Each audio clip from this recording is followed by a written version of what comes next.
Hola, ¿qué tal amigos? Le habla nuevamente su abogado especialista, Eliseo Jiménez, miembro de Escritorio Jurídico Eli Jiménez y Asociados. Hoy con otro tema dedicado a nuestros colegas abogados y también público en general que se interesa.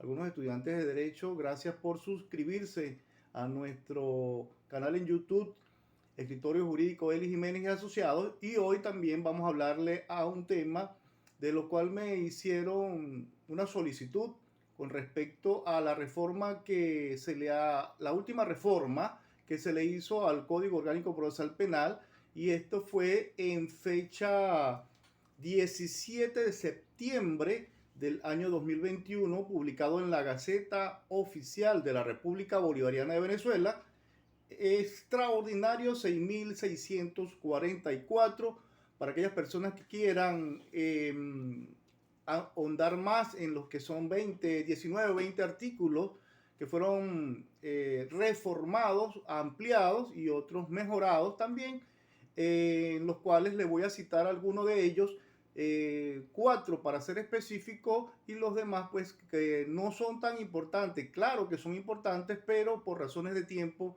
lamentablemente no podemos hablar de los 20 artículos.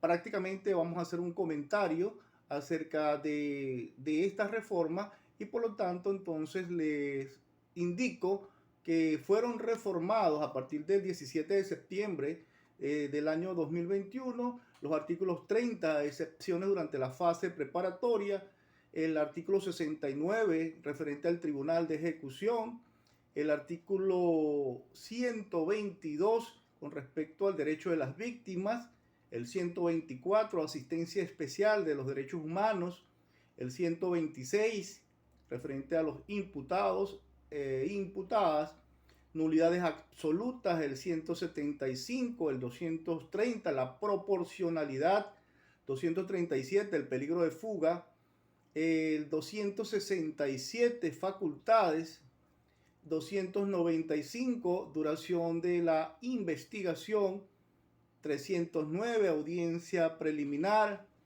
318, concentración y continuidad, 320, la interrupción, 325, la fijación del debate, 430, el famoso efecto suspensivo, 473, lugar diferente en este caso de lo que ya estamos en la ejecución de la pena, 516, la competencia para el servicio penitenciario, y el 517 respecto a la jurisdicción militar. Por supuesto, nosotros vamos a hablar hoy acerca del artículo 126, 237, que es el peligro de fuga, 295, duración de la fase de investigación, y el 430 del efecto suspensivo.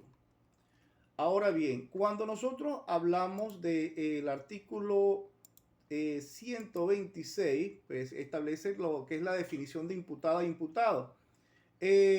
Prácticamente no varió en lo que es el encabezamiento del artículo 126 de la última reforma que le hicieron en el año 2012. Sin embargo, está la definición se denomina imputado o imputado a toda persona a quien se le señale como autor o autora o partícipe de un hecho punible, ¿no? Ese es el encabezamiento. Sin embargo, se mantiene igual de esta forma, a diferencia de que se concentró, digámoslo así, como queda ahora el artículo 126 ya con la reforma, aparte del encabezamiento, se denomina imputado o imputado a toda persona a quien se le señale como autor o autora o partícipe de un hecho punible por actos o un procedimiento de las autoridades encargadas de la persecución penal conforme lo establecido en este código. Hasta ahí estamos bien. Posteriormente, pues se le amplía un poco. De igual forma, se denomina imputado o imputado a toda persona investigada a quien el fiscal del Ministerio Público le atribuye la comisión de un hecho punible en el acto de imputación formal ante el fiscal. Esto quiere decir porque se incluyó un artículo más, es decir, el 126A, y eso es lo que vamos a hablar de la reforma. El 126A con respecto al imputado o imputado, el acto de imputación formal es una facultad exclusiva del Ministerio Público en los delitos de acción pública. Recordemos que hay delitos de acción pública y de acción privada. Se llevará a cabo ante el fiscal del Ministerio Público una vez que exista la probabilidad objetiva de responsabilidad en el funcionamiento de la imputación, el cual deberá comparecer emplazado que acuda ante el tribunal en funciones de control de la jurisdicción correspondiente a los fines de designar o juramentar el abogado de confianza. Este artículo 126, ahora las imputaciones dirán, bueno, o sea, no se hacen en el tribunal o se hacen en la fiscalía. Bueno, se hace en la fiscalía siempre. Ha sido así, el titular de la acción penal es el Ministerio Público dependiendo del delito y la fiscalía correspondiente, solo que ahora cuando las personas imputadas o imputadas no estén privados de libertad, sino que están siendo objeto de una investigación, por supuesto, acordemos que cuando se hace la audiencia de presentación de imputados es ante un juez de control. En videos anteriores hemos hablado de que es un juez de control porque controla las garantías constitucionales de esa persona, y en este caso es la garantía constitucional de la libertad establecida en el artículo 2 de la Carta Magna. Por lo tanto, si la persona no está privada de libertad, pues ese derecho constitucional pues no está siendo objeto en este momento de la persona que le ha sido vulnerado ese derecho. Por lo tanto, si la persona, vuelvo y repito, está en libertad y está siendo investigada, pues el Ministerio Público le va a notificar que está siendo objeto de una investigación. Por lo tanto, debe ir acompañado de su abogado de confianza. Caso contrario, pues irá solo y expresará que no tiene recursos para contratar una defensa privada, por lo tanto solicitará que se le designe un defensor público. En atención al artículo 49 ordinal primero de la Constitución de la República Bolivariana, que establece que la defensa y la existencia y asistencia jurídica son derechos inviolables en todo grado de estado de la causa, de la investigación y del proceso. Así pues, esta es la reforma que se le ha hecho en el artículo 126 con respecto a en el 17 de septiembre, que ya está vigente y por supuesto fue publicado en la Gaceta Oficial. Número 6644 extraordinario de fecha 17 de septiembre del año 2021. Ahora bien, pasamos entonces a hablar del otro artículo, que fue la modificación con respecto al artículo 237, que es cuando se decide ahora acerca del peligro de fuga, ¿no? Esto es el artículo 237, resumiendo, para decidir acerca del artículo el peligro de fuga se tendrá en cuenta especialmente las siguientes circunstancias: arraigo, la pena que podría llegar a imponerse, la magnitud del daño causado, el comportamiento del imputado y la conducta predelictual del imputado o imputada. Próximamente haré una observación propia de este servidor. No soy legislador, pero debió haberse hecho una...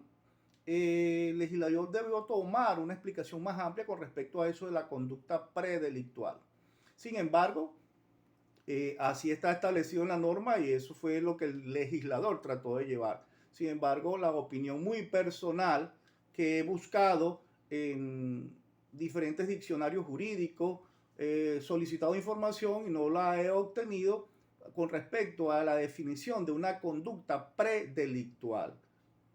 He tratado de dividir el concepto y he obtenido unas respuestas las cuales podría dar mi opinión personal. Eso no quiere decir que deben aceptarla lo que yo estoy explicando, pero yo lo veo de esa forma. Cuando hablamos de una conducta predelictual, tuve que dividirla, varios conceptos, en delito, y es algo que lo estoy hablando con propiedad, pues porque lo he revisado en los diccionarios jurídicos. Cuando yo, en este caso, antes de, es un prefijo que significa antes de, delictual referente al delito, o sea, que qué conducta tenía una persona antes de cometer el delito. En Venezuela existen muchas personas que han cometido delitos y como no se le han atribuido o no han sido detenidos, pues siguen cometiendo delitos. Eso quiere decir que esa persona tiene, según el legislador, una conducta predelictual, pero no está privado de libertad. Porque en nuestra legislación se toma como sinónimo antecedentes penales, reseña policial, por supuesto, conducta predelictual. O sea, es algo que no tiene sinónimo y por supuesto la reincidencia. O sea, lo toman como sinónimos, pero no es así. Cuando el Ministerio Público, una persona es detenida, el organismo aprensor de una vez busca en las reseñas que están en el CIPOL y resulta que tiene reseñas por violencia, tiene reseñas por posesión de droga, en fin, pero eso lo hacen con la intención de darle más validez a lo que son los elementos de convicción a la hora de presentación del imputado. Lo que no aparece allí es si esa persona fue detenida, si esa persona fue sobreseída, si esa persona fue condenada, si esa persona pues ya está en libertad, debería entonces esa reseña pues colocarse allí si la persona no se ha interesado o desconoce que debe solicitar pues la exclusión del CIPOL de esa reseña y o que aparezca allí la acción. Ok, fue reseñada por X tal circunstancia, pero ¿qué pasó? Lo detuvieron, está prófugo, pagó su condena, fue sobreseído, fue declarado inocente. Eso es lo que no aparece allí, solamente esa reseña de tantas veces que ha sido reseñado por diferentes delitos. Entonces allí lo toman como un agravante para darle peso a lo que es la imputación fiscal. Ahora bien, en este caso se mantiene la reforma del 237, que es del peligro de fuga. Sin embargo, en el artículo anterior del 237 del Código Orgánico Procesal Penal vigente desde 2012 para acá, con esta reforma estaba el parágrafo primero. Se presume el peligro de fuga en los casos de hecho punible con penas que sean igual o superior a 10 años. Eso es lo que establece el encabezamiento del parágrafo primero. Y el parágrafo segundo establece que la falsedad o la falta de información o de actualización del domicilio del imputado o imputada constituirán presunción de fuga. Sin embargo, en la reforma aparece que en el parágrafo primero del 237, me voy a permitir leerlo.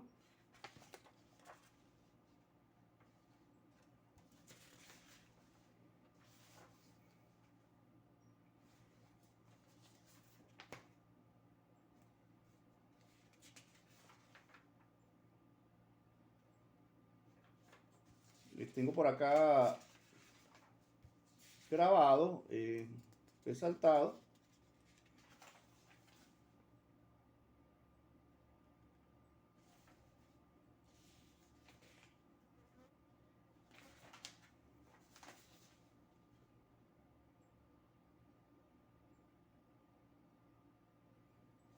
Ok.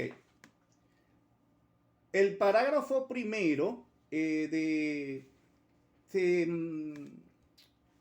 hizo uno solo, vamos a hablarlo así, eran dos, ahora se constituyó uno solo.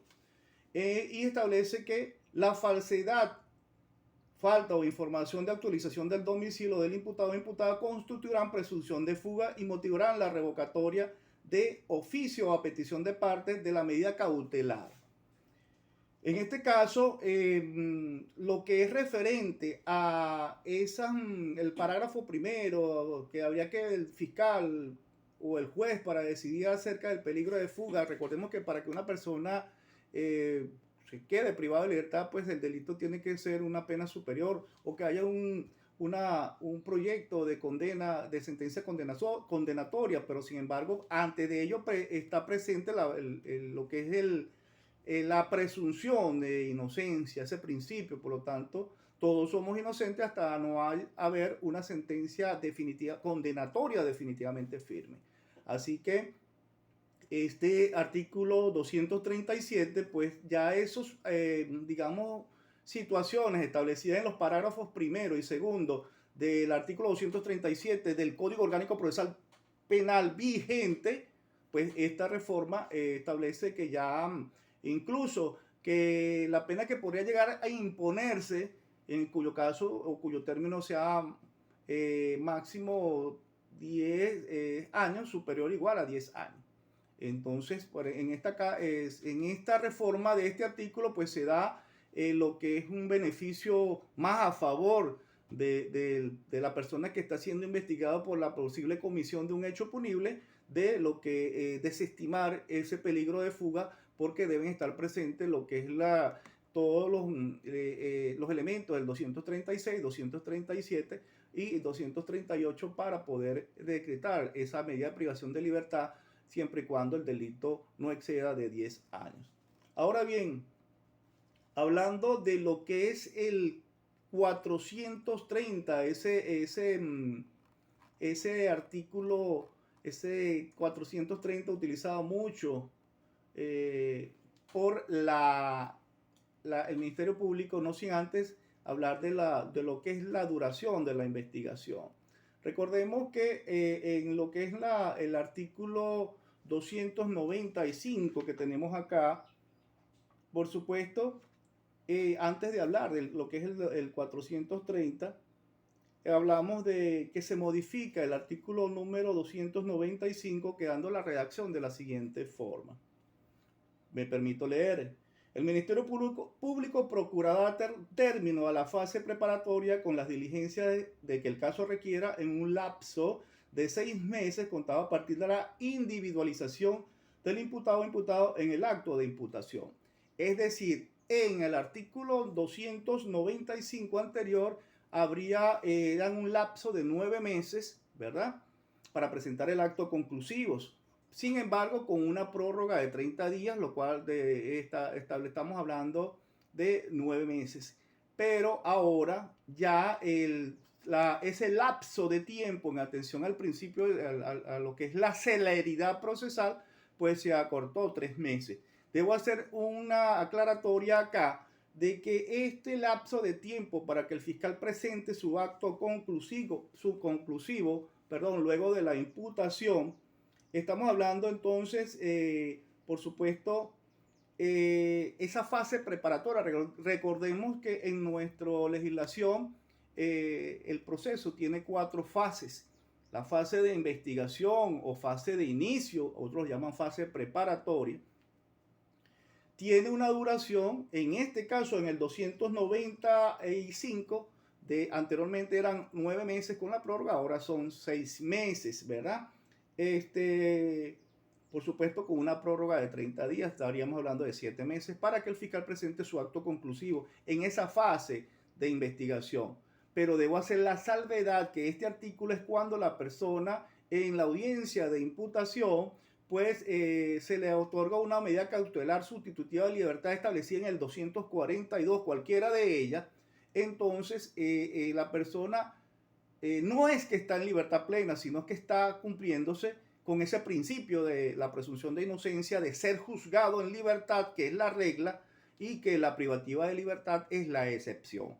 Por lo tanto, este 295 es cuando la persona está en libertad, siendo juzgada en libertad. Sin embargo, cuando la persona está privada de libertad, que en la audiencia de presentación de imputado el juez considera que el delito que los elementos de comisión que está presentando el fiscal del Ministerio Público, pues puede en un momento determinado tener un pronóstico de condena, de una sentencia condenatoria, pues entonces lo va a dejar privado de libertad. Y eso está establecido en el 236 del Código Orgánico Procesal Penal. El juez o juez de control, a solicitud del Ministerio Público, podrá decretar la privación privativa de libertad del imputado o imputado siempre y cuando se acredite la existencia de unos elementos que están allá. No se los voy a leer todo por razones de tiempo. Sin embargo, en el primera parte, dentro de las 24 horas siguientes a solicitud del juez o el juez de control, resolverá respecto al procedimiento realizado en caso de estimar que concurren los requisitos previstos en este artículo para la procedencia de la privación judicial de libertad. El segundo aparte establece: dentro de 48 horas siguientes, siguientes a su aprehensión, el imputado o imputada será conducido ante el juez o jueza para la audiencia de presentación con la presencia de las partes y las víctimas que estuvieran presentes para resolver sobre mantener la medida impuesta. Y en el tercer aparte establece del 236, si el juez o juez acuerda mantener la medida de privación judicial preventiva de libertad durante la fase preparatoria, él o la fiscal deberá presentar la acusación, solicitar el sobreseimiento o en su caso archivar las actuaciones dentro de los 45 días siguientes a la decisión judicial. Esto significa que como la persona va a quedar privada de libertad por el proceso para que se dan todos los elementos del 236, 237, ahora con esta reforma deberá haber un poco de pausa con respecto a esas medidas cautelares de privativa de libertad, pero las atribuciones que tiene el fiscal del Ministerio Público en su artículo 111 del Código Orgánico Procesal Penal tiene para presentar el acto conclusivo tres alternativas. Sí, primero, si el fiscal del Ministerio Público considera que la persona que está siendo investigada cometió y participó del hecho punible, lo va a acusar, que será su acto conclusivo. Dos, si el fiscal del Ministerio Público considera que la persona que está investigando no cometió o no participó en el hecho punible que está siendo objeto en estos momentos, va a pedir el sobreseimiento. Y tercero, si el fiscal del Ministerio Público no tiene la certeza positiva o negativa de que esa persona participó o no en el hecho punible, va a solicitar el archivo fiscal en busca de otro nuevo elemento que le ilumine si o lo acusa o declara el sobreseimiento. Estos son los tres actos conclusivos que tiene el fiscal del Ministerio Público en su artículo 111, que le da sus atribuciones al fiscal del Ministerio Público: la acusación, el sobreseimiento o el archivo fiscal.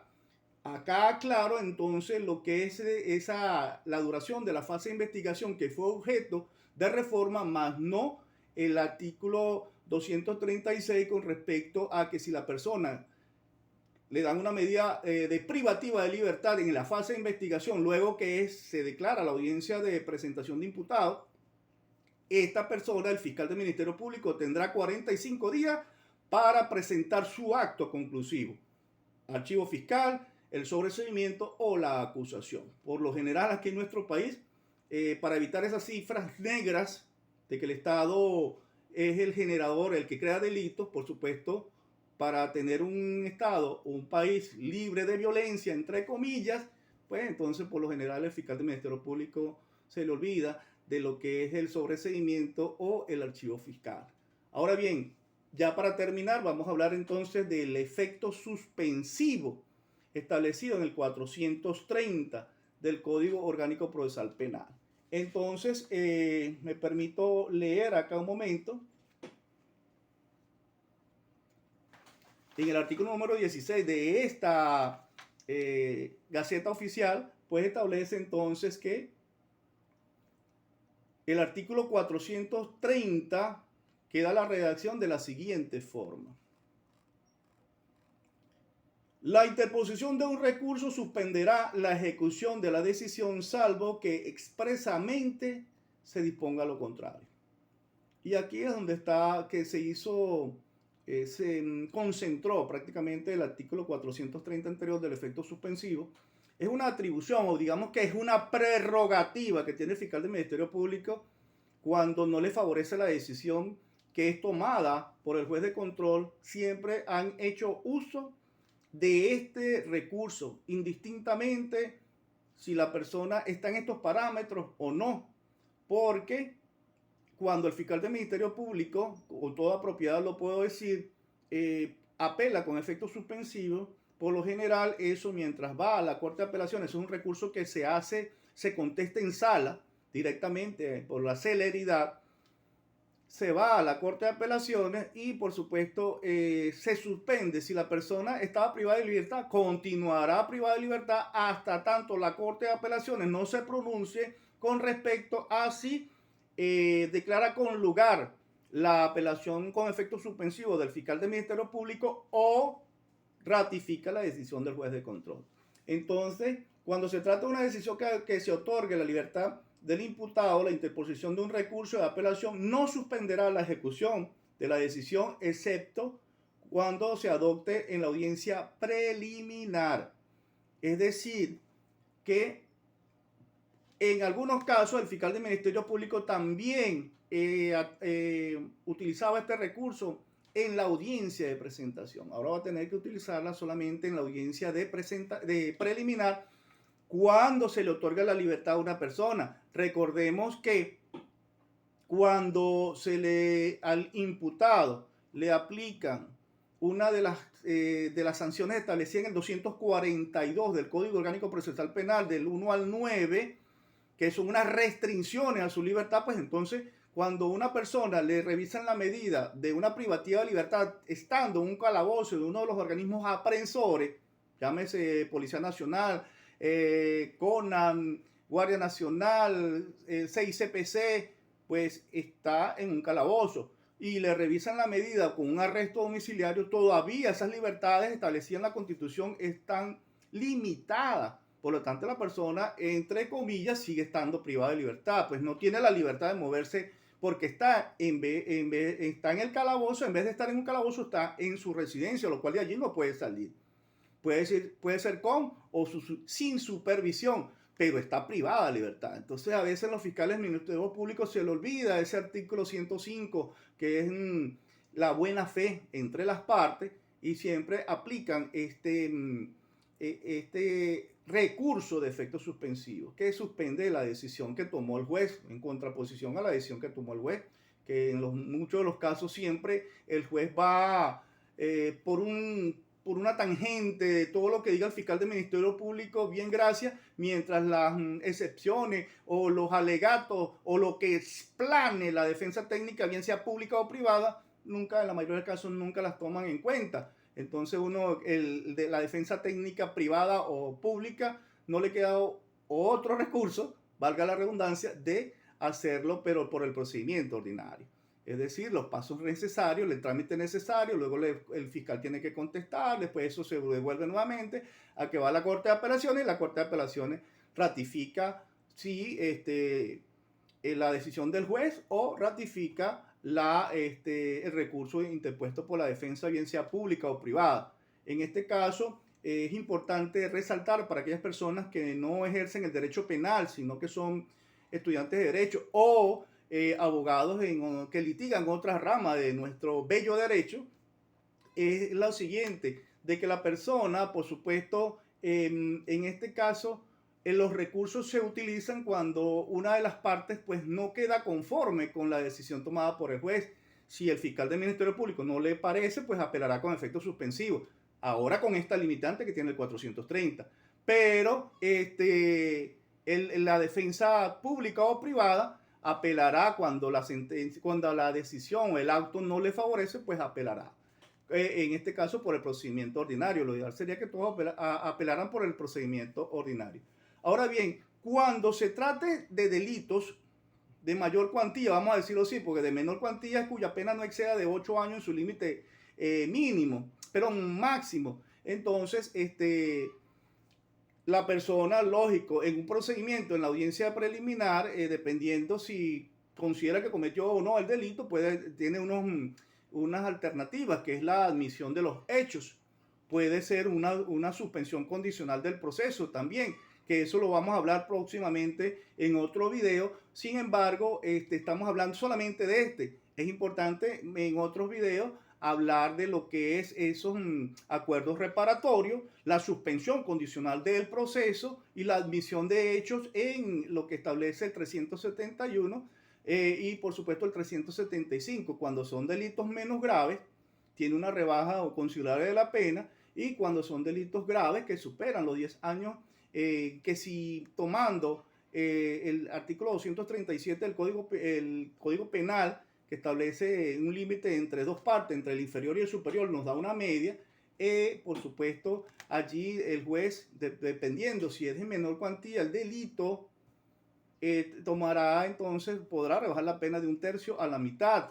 Y en los delitos que establece acá, donde el fiscal podrá ejercer ese recurso, son con los delitos graves, es decir, homicidio intencional, violación de delitos que atenten contra la libertad, seguridad, delitos de integridad e dignidad sexual de niños, niños y adolescentes, secuestro, delitos de corrupción, delitos que causen grave daño al patrimonio público y a la administración pública, tráfico de droga de mayor cuantía, legitimación de capitales contra el sistema financiero y delitos conexos, delitos que con multiplicidad de víctimas, delincuencia organizada, violaciones graves a los derechos fundamentales de lesa humanidad, delitos graves contra la independencia y la seguridad de la nación y crímenes de guerra. Por acá, pues por supuesto, si el juez otorga la libertad a una persona que está en curso en estos delitos, por supuesto tenga la seguridad de que el fiscal va a apelar con efecto suspensivo porque la ley le da esa prerrogativa de hacerlo. Pero, vuelvo y repito, si es un delito que son de menor cuantía y el fiscal apela, lo está haciendo de muy mala fe, obviando el artículo 105 del Código Orgánico Procesal Penal. El Ministerio Público ejercerá el recurso de apelación oralmente en la audiencia y en cuyo caso se oirá a la defensa. Lógico, porque el fiscal apela con efecto suspensivo en la audiencia, hace sus alegatos o explana los motivos por los cuales ejerció ese recurso, porque no está de acuerdo con la decisión tomada por el juez o la juez de control, y el juez y la defensa técnica, pública o privada, también tiene que contestarlo. En este caso debe estar de acuerdo con la decisión del juez, porque cuando uno apela es porque no está de acuerdo con la decisión del juez. Si el juez le da una medida que beneficia al reo y la defensa técnica pública o privada, por ignorancia, porque está comenzando, apela esa decisión del juez que está favoreciendo a su cliente, pues por supuesto puede estar incurso en un delito de dolo procesal. Es que hay que estar muy pendiente en ello. Por supuesto, ahora bien, en este caso, pues se abría la defensa debiendo el juez o juez remitirlo dentro de las 24 horas siguientes a la Corte de Apelaciones. En este caso, la Corte de Apelaciones considerará los alegatos de las partes y resolverá dentro de 24 horas siguientes, contadas a partir de recibido las actuaciones. Eso es decir, que cuando reciba completamente el expediente, resolverá dentro de las 48 horas siguientes. Si la respuesta al recurso de apelación no se produce dentro de los lapsos, decae la medida de privación de libertad y el recurso continúa en trámite. Aclaro para finalizar que cuando declaran en este caso que decae la medida de privación de libertad es cuando la persona está en un centro de reclusión. No es que tiene una libertad plena. No, o que la causa fue sobreseída, no. Lo que sucede es que en este caso, si está privado de libertad, pues le van a dar una de las medidas establecidas en el 242 que se mantiene, entre comillas, la libertad de la persona, pero con las restricciones que tiene el artículo 242 del Código Orgánico Procesal Penal, va a estar, entre comillas, privado de libertad. Pues no va a tener una libertad plena, porque para que él tener una libertad, él o ella, disculpe, tener una libertad plena, debe haber una sentencia absolutoria definitivamente firme de que esa persona no participó o el fiscal no demostró que esa persona participó o cometió ese hecho punible. Hasta acá este comentario, esperando que sea de su agrado, y no olviden suscribirse a nuestro canal de Escritorio Jurídico Eli Jiménez y Asociados. Esperando que ustedes nos den sus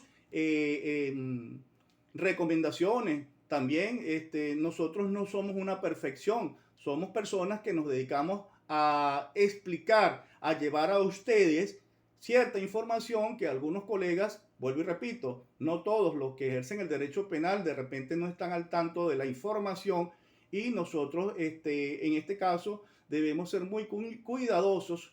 En mi caso, por ser docente en la universidad, en la cátedra de legislación penal especial, me obliga a estar al día con estas leyes, porque hay muchas leyes especiales que algunos, a lo mejor todos no las conocemos, pero para esa es la idea de de Escritorio Jurídico Eli Jiménez Asociados, llevarles a ustedes la información, bien sea para personas que son abogados, que ejercen otras ramas del derecho, o público en general o estudiante. Así que amigos, no olviden darle like allá a la campanita, suscríbanse para que tengan información y por supuesto cualquier sugerencia, cualquier consejo, cualquier asesoría, no duden en comunicarse con nosotros y allá en nuestra página están los teléfonos, el 0412-5103-241 y el 0416-03-24-260. Vive como si fueras a morir mañana y aprendes como si fueras a vivir por siempre. Gracias.